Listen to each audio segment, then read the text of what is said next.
The soft hum of the cafe filled the silence that surrounded Daniel as he sat alone at the corner table, staring at the flickering candle between two untouched cups of coffee. Rain tapped lightly against the wide glass windows, casting silver reflections on the wooden floor.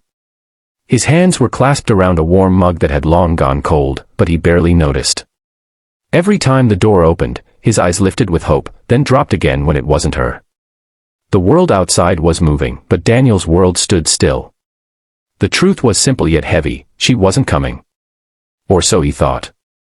If you believe in kindness, second chances, and the beauty of unexpected moments, please like, comment, share, and subscribe to Kindness Thread.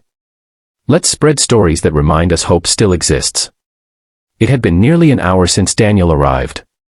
He wasn't a man who went on blind dates often. He wasn't the romantic risk-taker type.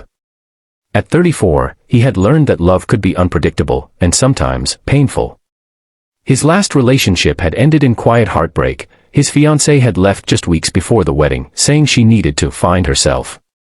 Daniel didn't blame her, but the wound she left behind had taken years to heal. So when his best friend convinced him to try again, to meet someone new, someone who might change everything, he agreed, though deep down, he doubted anything would come of it. The cafe was warm, filled with the smell of roasted coffee beans and cinnamon pastries.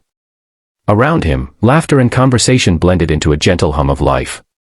But Daniel sat in stillness, his eyes tracing the rim of his cup, wondering why he even tried. Maybe love just wasn't for him anymore. Maybe the world had moved on, and he was still clinging to an old version of himself who believed in forever.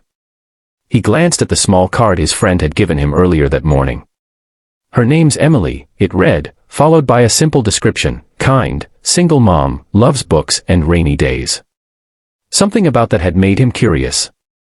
Maybe it was the single mom part. He had always admired strength in people who carried both responsibility and hope.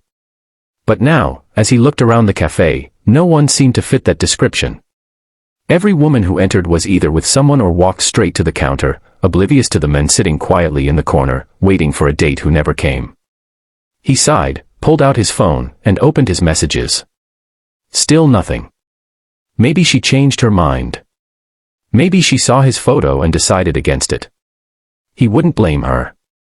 He put his phone face down and leaned back, trying to convince himself it didn't matter. Yet, deep down, disappointment burned quietly in his chest. Then, just as he was about to leave, the cafe door swung open with a soft chime, and a little girl, no older than 4, walked in. Her tiny pink dress was slightly wet from the rain, and her golden curls clung to her cheeks. She looked around the room with big, curious eyes before locking her gaze on Daniel. For a moment, he thought she was lost. But then she walked straight toward his table with a confidence that made him pause. She stopped in front of him, clutching a small stuffed rabbit, and said softly, "My mommy's sorry she's late." Daniel blinked, unsure what to say. His heart softened instantly. Before he could respond, the girl climbed into the chair across from him and rested her rabbit on the table. She said she'll be here soon. She had to park the car. He smiled, amused and touched. The tension in his chest loosened as he nodded. Oh, he whispered to himself, so she did come. The little girl looked around with wonder, her feet swinging under the table. "I like this place," she said, tracing her finger along the candle holder. "It smells like cookies."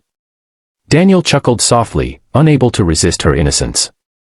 There was something deeply comforting about her presence, like she carried light wherever she went. A few minutes later, the door opened again. This time, a woman hurried in, slightly out of breath, her coat glistening with raindrops. Her hair, dark and loose, framed a face that was both tired and kind. She spotted the table instantly, her eyes wide with apology as she approached. "I'm so sorry," she said, her voice warm but anxious. Traffic was terrible, and Lily insisted on bringing her rabbit. Daniel stood up quickly. "It's all right," he said, smiling. "You're here now." As she sat down, their eyes met, and for a moment, the rest of the cafe faded away.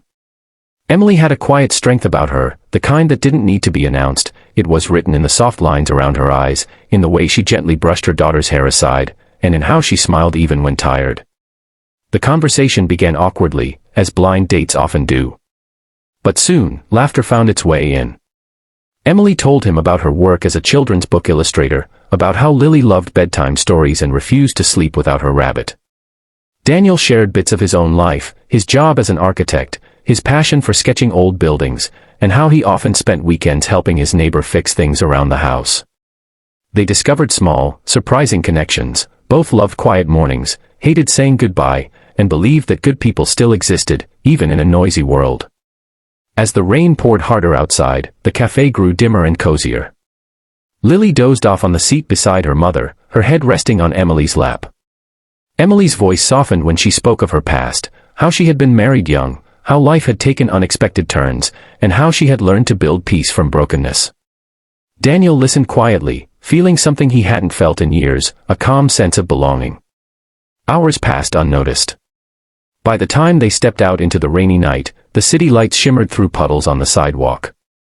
Emily held Lily close, her umbrella tilting slightly as they walked beside Daniel toward the parking lot.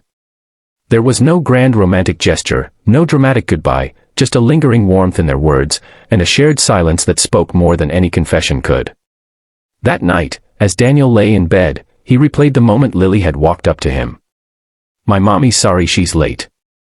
Those words echoed in his mind, not as an apology, but as fate's whisper that sometimes, life's best moments come after waiting. Over the next few weeks, Daniel and Emily saw each other often. They met for walks in the park, Sunday breakfasts, and small adventures that made ordinary days feel special again. Lily adored Daniel, calling him Mr. Dan, and insisting he join her tea parties. For Daniel, every moment spent with them slowly stitched his heart back together. The loneliness that once filled his evenings was replaced by laughter, bedtime stories, and the sweet chaos of belonging. Months later, on a bright spring afternoon, Daniel took Emily and Lily to the same cafe where they first met. The candle flickered again between 2 cups of coffee, but this time, the seat across from him wasn't empty. Lily giggled beside her mother, and Emily smiled softly at him. "Funny how everything started here," she said. Daniel nodded, his voice low. "Yeah. I almost gave up that night." She reached across the table, taking his hand. "Sometimes," she whispered, "the best things just run a little late." Daniel smiled, his eyes glistening.